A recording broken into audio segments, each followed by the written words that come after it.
Hey, if you're loving Creative Mind, please check out some of our past episodes where we deep dive into topics like children's book illustration, video game design, filmmaking, and of course, the most important topic of all, how do you make a living as an artist?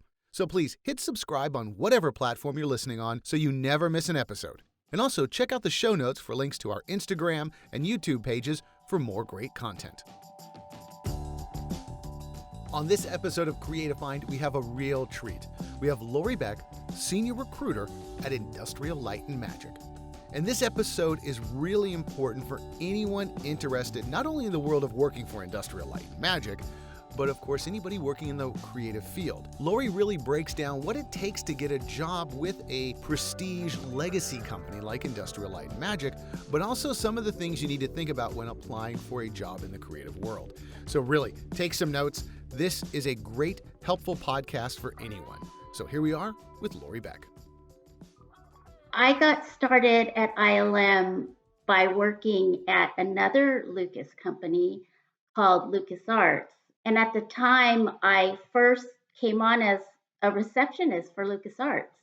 During that time, there was a lot of growth at the company. And within a few months, I had an opportunity to move into an art department assistant role, which helped me a lot. That's, I think, where I first learned about computer graphic artists and how they do their jobs and what their mindset is and what the production process is like. Thereafter, I think I was there for a few years and I moved into a production coordinator role and I got to work on a couple of projects for LucasArts. So, I was more involved with the projects and the production scenario and working that way with the artists. After I was there for a bit at LucasArts, I realized that, I really am interested in movies and I always have been. And I also knew that I was interested in ILM because of the work they do there, because of the quality of their work as well. And I felt like I wanted to challenge myself in that arena. And just knowing about the legacy, I decided that I would apply for a role there at ILM. And it took me a couple of times, but eventually I got on board and I was in a support role for, back then it was called our computer graphics department. And I supported a few of the roles like modeling, texturing, creature TDs, animators, and our match move layout group. So that's kind of how I got my start at ILM. That's an interesting origin story, as it were, because a lot of people we've talked to at ILM and people who work in the Star Wars world and people who work for some of these large companies, a lot of people start at the bottom and really work their way up. And it seems pretty much everybody at ILM has done that at some point. It seems like a very good training ground. Just briefly tell me, what were you doing as an artist's assistant? Because I've heard that term a lot from people. What was an artist's assistant's role?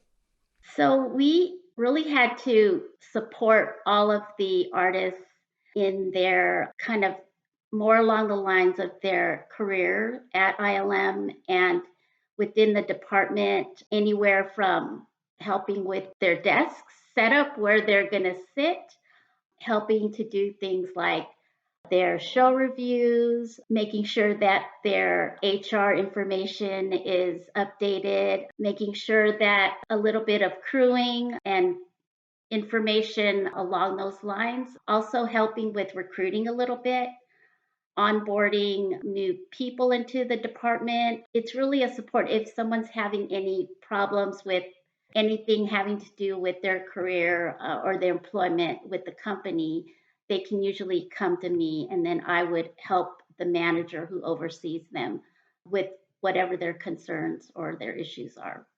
If you can describe, I guess maybe the workflow or excuse me, the workload and what ILM artists are going through every day that you guys are needing to be available to help these artists to succeed. At the time, it was really having to decide if they're going to move, what location they're going to move to, what do they need at their desk to set up to make that move happen, helping with the move, and making sure that their information about their role, their salary, everything is updated correctly, making sure that when their performance annual reviews with the managers, making sure all that information is put together so that we can move forward with those concerns and with that scenario, and really just making sure that they are able to succeed in their roles and in their jobs at ILM. Any artist after they've graduated and any artist who's looking for a job, it seems very daunting, even, downright scary to apply for a new job because you're really putting all of yourself out there. Walk us through what you think makes a good ILM candidate. What do you look for in the portfolios and you look for in the application process, and how you work with a hiring manager to start that process to really bring the best talent? Well, first of all, I would say that the first step is to make sure that the candidates that we're looking at actually have requirements of what the hiring manager is looking for in terms of the job itself, the practical work. So if they need to know Maya, making sure that person knows Maya, or Houdini or whatever software skills that is required. Also, depending on the show that we're hiring for, they may be looking for a certain level. So they might be looking for a senior versus a mid, or they might be looking for a junior. So also trying to determine what level the show is hiring for. Those are probably the practical things that we're looking for. How do you determine that? How do you determine if Oh, someone's junior versus mid or mhm. senior? What are some of those things you're looking for? we we look for not only the years of their experience, but also we can tell by the type of shots they've worked on.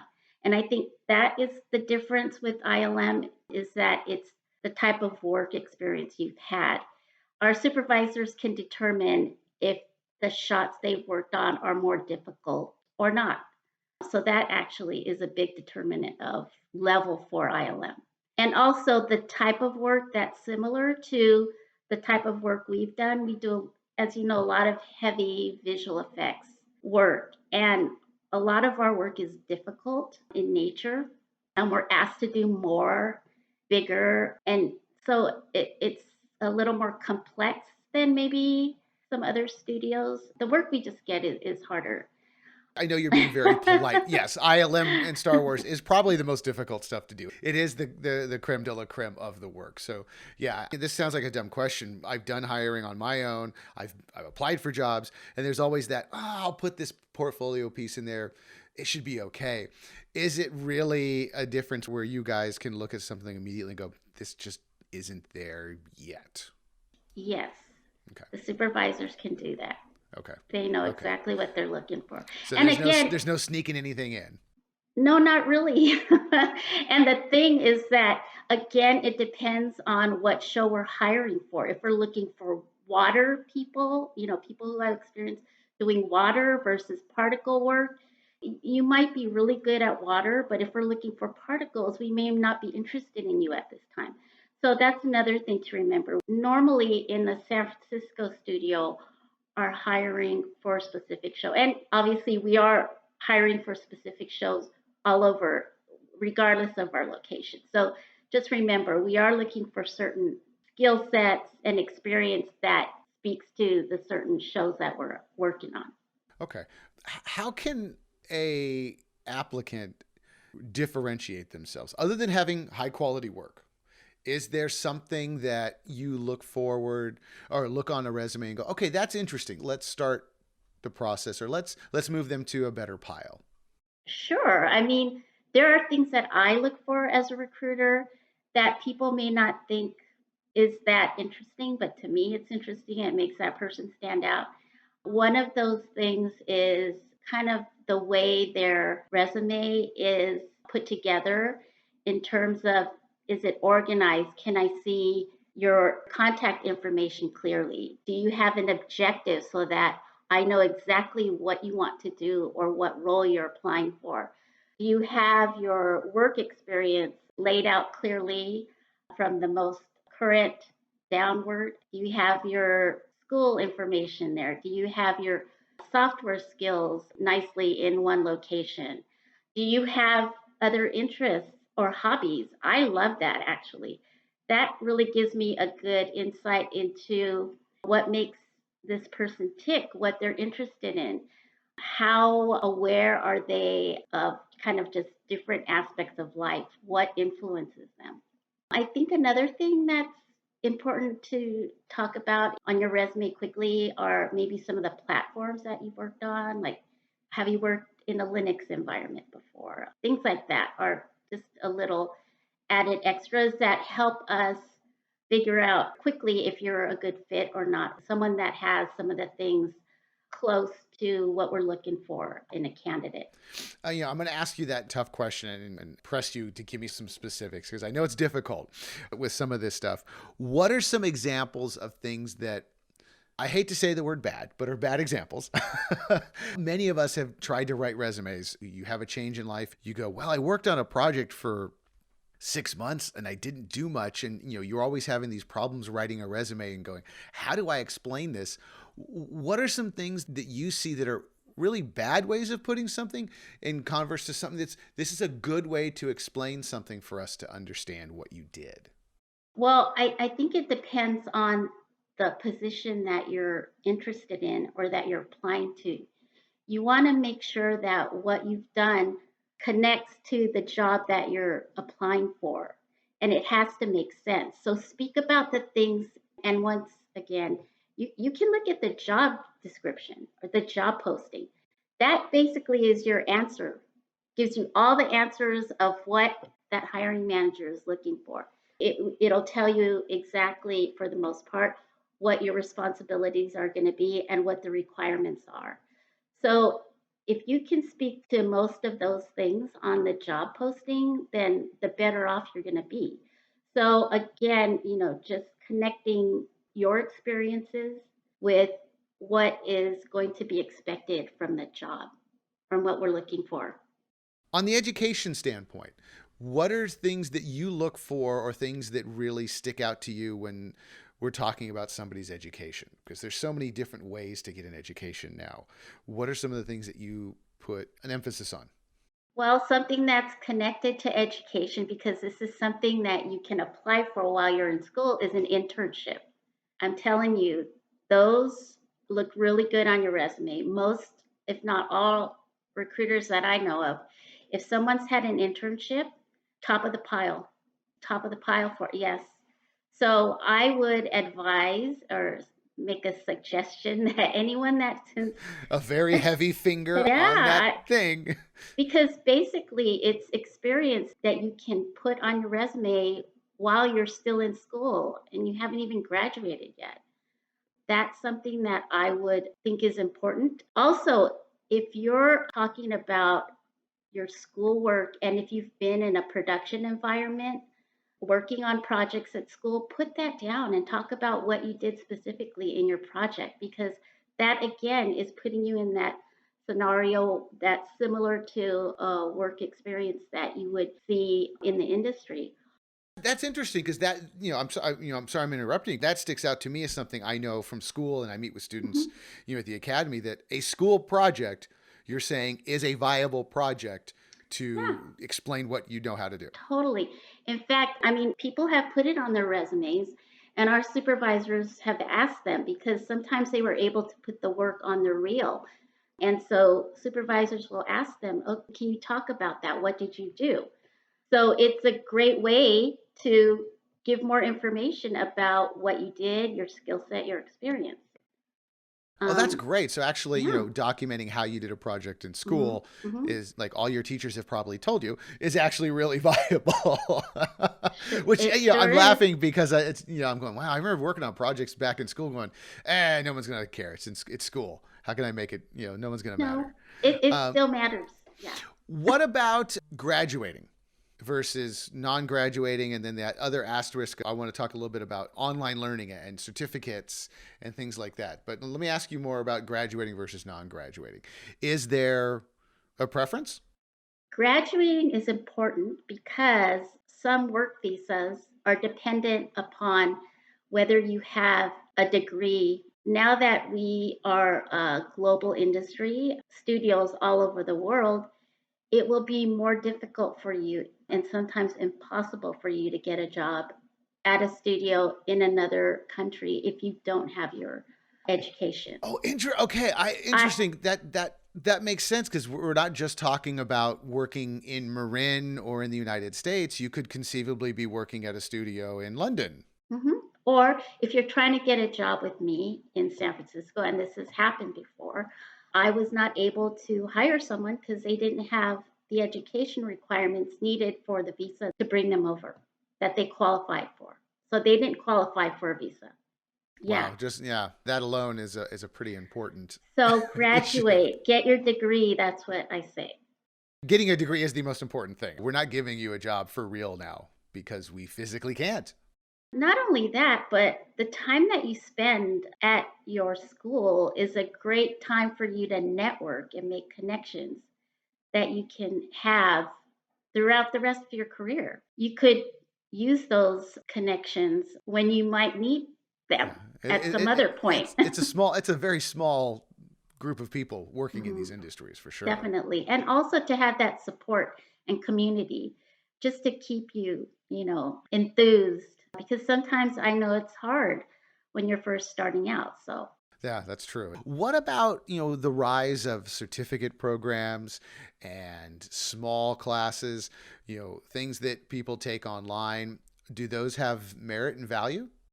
oh, definitely. Yes, especially if you feel that maybe, you weren't prepared enough when you graduated or you feel like you need additional knowledge and you want to learn or grow more in what you've done so far, then yeah, of course. Having that additional learning is important. And I mean, I think it's great when I see people doing more because it's important to always grow and to learn to increase your knowledge. I mean, that's what we should be doing all throughout our life. That's a good thing. Yeah, because if anybody watches anything about ILM or the process or any creative endeavor, it seems like you're constantly learning something new. You're creating a new software the next year to use, and everything seems to be literally moving at the speed of thought when you're doing something at this technical and creative level. That yeah, it makes sense to constantly be updating your skill set. When you are looking at someone's resume, obviously for somebody who's doing creative work and visual work, we put a lot of emphasis on our portfolio. We put a lot of emphasis on our reel. What outweighs the other, or how do you look at somebody's resume in comparison to their reel and portfolio? What's got more pull? For the artist roles, definitely they're real. It's all about the work. I mean, that's what the supervisors are going to look at first and foremost. And it's not so much the resume. The resume is more just to if they want to see kind of history about where they've been, what they've done. And that's helpful for me. And it is helpful for them as well. But yeah, definitely the work on the reel is going to be important. And I would also like to add if you can have a demo reel breakdown, a breakdown of your work, that would be really helpful. And it's important because the supervisors want to know exactly what you did on that shot. You may not have done all of the work in a shot. So they want to know specifically what you did. Okay, so they actually want to know Hmm. if you just did the little particle beams here and not the giant starship, you need to be Yes. And they honest with will that. ask you. They will ask you because they know. Yes. So there's There's no no, backdooring, no sneaking your way in. no. No, I guess I'm never working at ILM then. What a bummer. Uh, Honest question, and I think I know the answer to this, but in reality, how often should we be updating this stuff? How often should a student be updating their work? Because that seems like a full-time All the job for all time. of us. Yes. And that's the other thing because our supervisors are looking at your work and your reel. If you don't have it updated, they're going to be looking at old work. And you were just talking about comparing your resume to your reel. That's something that's going to show up when they see that, oh, you've worked on something within the past year or two, but your reel only shows like 3 years ago. They're going to ask, where's that work? Because they want to see your latest and greatest. And why not have your latest and greatest? Your only hurting yourself by not putting your best, most current work on there. So I have to actually tell people who probably might have gotten an interview that, we're not interested because the supervisors need to see your work. So update your resume and your reel, update your reel. Wow, that's got to hurt from hearing that. Oh, I didn't. I mean, yeah. Wow. Yeah. Again, that's what this conversation is about. Really getting those hardcore, like, hey, Well, listen up. well, because again, we work on complex shots. So the supervisors have to feel confident that you're going to be able to do that work. And the only way they can know for sure is by looking at your work and what you've done, seeing if you can handle it and if it's something that we need for the show that we're hiring for. Hey, just want to take a very quick break and say thank you for listening to Creative Mind. If you have any questions or thoughts, let us know. Click on the show notes for our email or head over to anchor.fm/creativemind to leave a voice message. That comes up to that next question that a lot of people have a hard time with. And some creatives are, we're notorious in having a hard time talking about ourselves or going off on a tangent all over the place. Even as I'm talking to you now, I'm trying to focus on the 500 questions I want to ask you.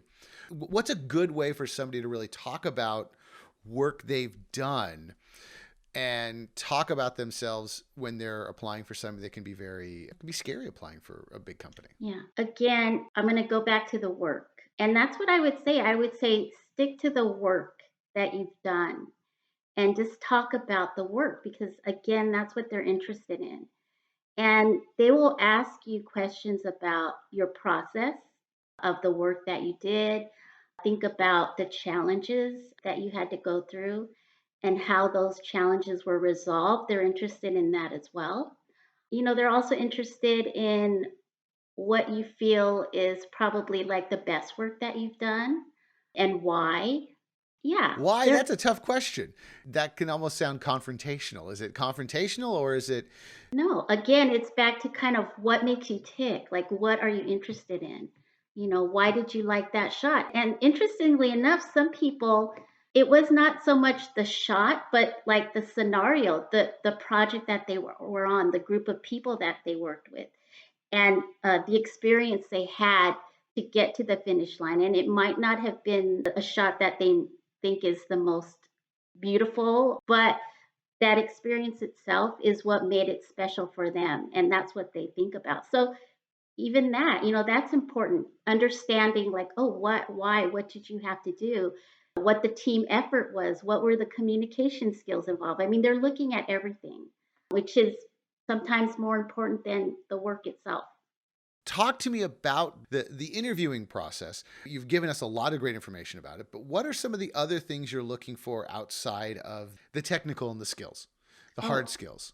oh, What kind of person are you looking for? oh, that's probably the most important thing, part of what we're looking for are what some people call the soft skills. Those are things like, communication, collaboration, efficiency, good attitude. Those are all things that we're looking for. Are they a good team player? Are they flexible? Are they adaptable to, stressful situations? How do they work under stressful situations? Can they take direction well? Do we think they can take direction? Do we think they're going to listen and hear, what we need them to do? These are all things that we're looking for. The work at ILM doesn't get done by one person, it takes a whole bunch of people. And so, in order to get that work done and to the level that the world expects from us, we have to all help each other get there, do it together. So collaboration is a big thing for us. And collaboration covers a lot of things. I talked about it. Good communication, being able to take feedback, give feedback, being able to, work smart, efficiently, open to ideas, being supportive, being able to help other people who might need your help. That's a Um, tough one, though. That one, I've heard other people mention that you're helping other people, which, in some creative roles, it's all collaboration and it's great. And in some mhm. creative roles, it's you're very much an island unto yourself and it's, this is mine, that's yours, don't play No, with it. But it seems quite the no, opposite. exactly. At ILM, we want to make sure that the images that are on the screen are going to be like the best. I mean, we have a legacy to uphold, and we want to continue to do that, not just because it's a legacy, but that's the kind of people that come to ILM. People who want to work on really good work and want to make sure that that work looks good. And again, we understand that it takes everyone doing their part, not just a few people, it's everybody. And we in San Francisco, we hire a lot of like short term people to come and help us. And we know it's hard. They're not going to be able to know what people who have been there for years know. So we have to help them. And we have a very supportive environment at ILM. We are helpful because, again, we want to make sure that that work looks good. So we have to bring everyone up to the same level. We want to get that work looking its best. So if somebody is applying and they're pretty good, and you go, wow, that's pretty good. If you see something that's lacking, is that an immediate no, or is it like, hey, we think this person has some potential? Oh, sure. Definitely. And again, it's everything. It's their potential and even more so those soft skills that I spoke about. Like, can we tell they're going to try really hard? They're very motivated. They have a positive attitude. I mean, your attitude, I can't tell you how many interviews I've come out of. And those people that may not have as much experience, but they have the best attitude, I usually am giving them offers because the supervisors would rather work with someone who has less experience but has a really good attitude. And they feel confident that they're going to be able, with their attitude, to put the work through that will be required of them. So it's important. Yeah. Potential and a good attitude goes a long way. Interesting. Okay, that's something to remember. A question for you as a recruiter. A lot of creative jobs, they ask for references. Is that a real thing? It is, and it is not. I mean, I think it depends. For the most part, if the supervisors feel really confident, then usually, there's not really a need. It just depends on. Because it always seems weird to me. It's like, why would I ask for a reference from somebody that doesn't like me or that I made upset? Oh. It's kind of like, how am I going to, aren't all references going to be moderately nice at least? Maybe not glowing, but at least probably Yeah. good? And that's the thing. We understand that as well. So, and the references that we ask may be more about specific job details that the supervisors might be interested in getting more information about. Very quickly, if you can, walk me through the actual hiring process from when you get it to when somebody is onboarded. What can somebody expect to have happen? Because that's always the confusing part when you apply for someone. I went on an interview and I never heard anything, or I sent my application in and they said, that's great, we'll contact you. And nobody contacted me. What do I do? What's actually happening?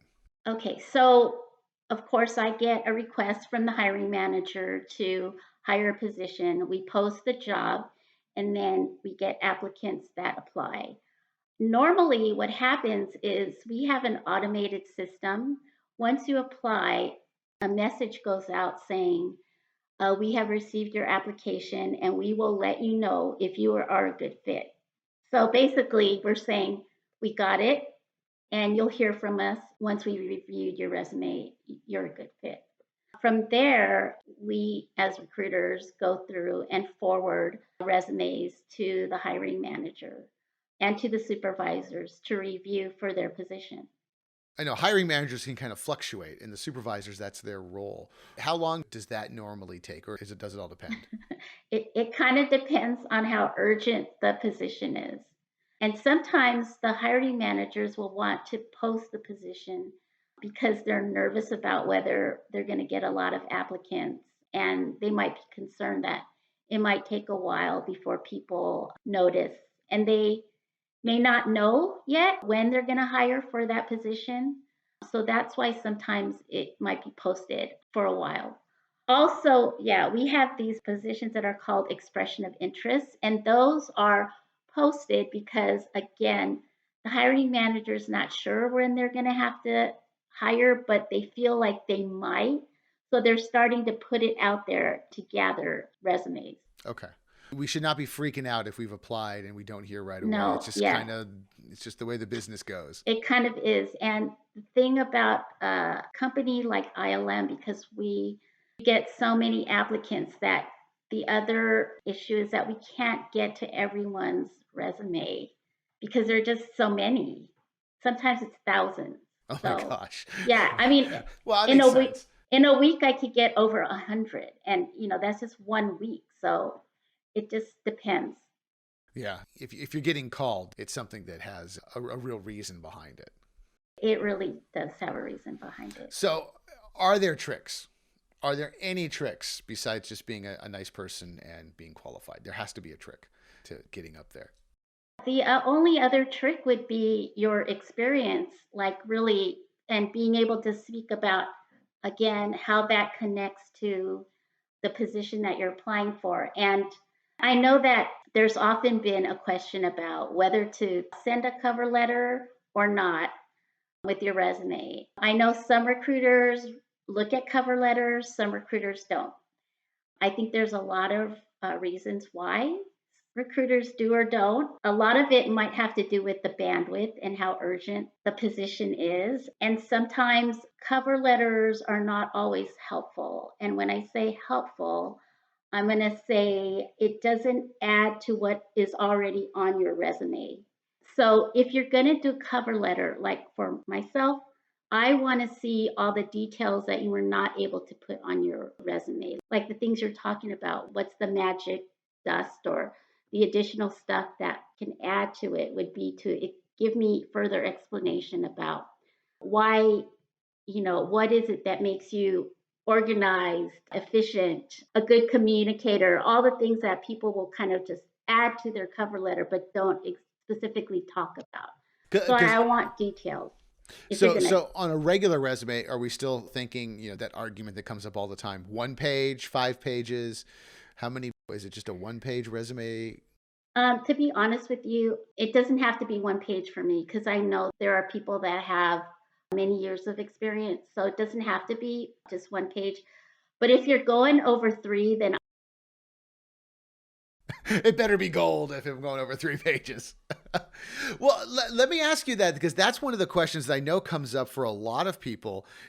So many of us use LinkedIn, and I'm going to pick on LinkedIn specifically because it's one of those sites that is great and also can be very confusing. LinkedIn automatically can generate you a resume, and for a lot of people like myself, it could be 5 pages long. That seems like, well, why am I doing that? And you're saying anything over 3 is bad. okay, wait, I'm not saying it's bad. It's Not just bad. unusual. It's Unusual. unusual. Unusual. But Well, I can but look at it's my 5 page resume and go, wow, even I'm looking at that going, that's a lot of stuff I don't even want to read it. That's a lot of information that well doesn't have that much stuff on it. Why did I fill out this box anyway if it's going to be unnecessary? it may not be unnecessary, but you may want to just kind of think about what you're putting in there. And if you're repeating yourself, then you might want to edit. I just think about the hundreds and thousands of resumes that we're going to have to go through and what's going to be easiest for us. Like, I love the objective in someone's resume that they put at the top that says exactly what you're looking for. And that to me, I know, okay, great. I know that we're looking at this person for this role, and I don't have to figure out what that person wants to do. If I Okay. have to figure it out, then it's like you're going in the pile of, I don't know. Okay, interesting. So the objective shouldn't be, I really want to work at ILM and make Star Wars movies. No, you're No, shaking your you have head to no. tell me exactly what you want to do, or else you go in the I don't know pile. Because I don't know what you want to do.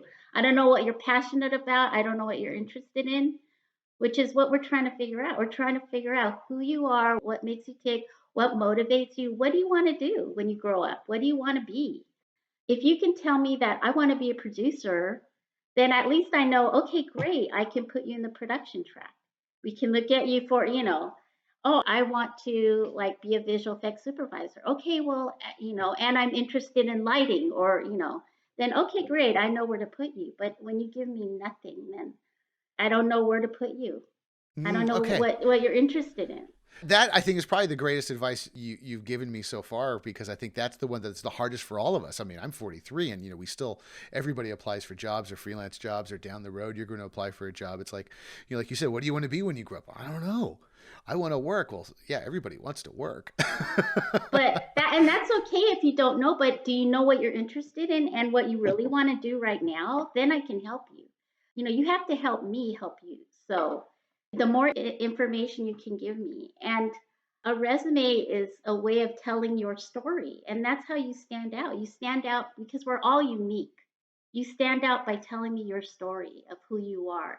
And we want your authentic self. We don't want something that you think is going to look good. No, I want to know what you really, truly want to do. And if you're applying to a job just because you're trying to get a job, don't do it. Apply to a job that you're really interested in and you're going to be passionate about. Because if you work at ILM, you want to make sure that you do a good job at what you're doing. And you're only really going to do that if you're interested in that job and you're passionate about it. Just because you want to work at ILM, but you're going to do something that you're not really interested in, no, don't do it. I think we're both laughing. If you don't want to work there, if you don't like it, don't apply. But that makes a lot of sense. That is an important thing to think about. And we're going to find out. Right.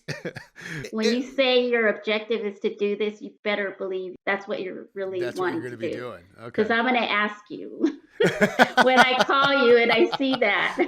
Well, no, that's great to know that, if somebody's going, I want to be a producer, and you go, well, what do you think producing is? Tell me what you want to produce. Why do you want to produce? I don't know. I just thought producer sounded like a really cool title. Maybe that would be fun. A more serious question, though, if you apply and you get passed on, or the interview doesn't go well, is that it? Are you done? Or can you apply again? Oh, no, you can apply again. Okay. As often as, and you better believe we got lots of people who have applied many times. So. Okay, well, that's good to hear. Before we wrap up, everything you have given us is gold. But Laurie, is there anything else that I've missed that you go, you really, really, really, really, really, really got to do this? This is the most important thing I want to look for. I would just say make sure that your contact information is correct, your email's correct, and if you have any links that you want us to be able to just hit, make sure those links work. I know you're laughing. Make sure your passwords, make sure your passwords are correct, because if you have a password, you've included it, because if anybody listening thinks that's the dumbest thing to happen, I have met many people who've put wrong information on their first business card, including myself. I transversed the numbers because I was so nervous and excited, and put the wrong phone number on my own business card when I first graduated. That, yes, do check all of your links so they work, and your email, you spell your name correctly. Yeah, that is pretty intelligent advice. I would also say, for people who are applying to artist roles and are including a reel, you want to put your best work there. Your best work. That's what I would say. That's the tough one. You kind of don't want to put work that's not your greatest, because you don't want to look bad. I mean, you want to show that, okay, I know what good work looks like, and this is good work. If you put bad work in, they might question, oh, why did they put that on there? It doesn't look very good, You want to make sure that your best work is there. That's what I say. That's some very, very good advice that we all need to be reminded of a lot.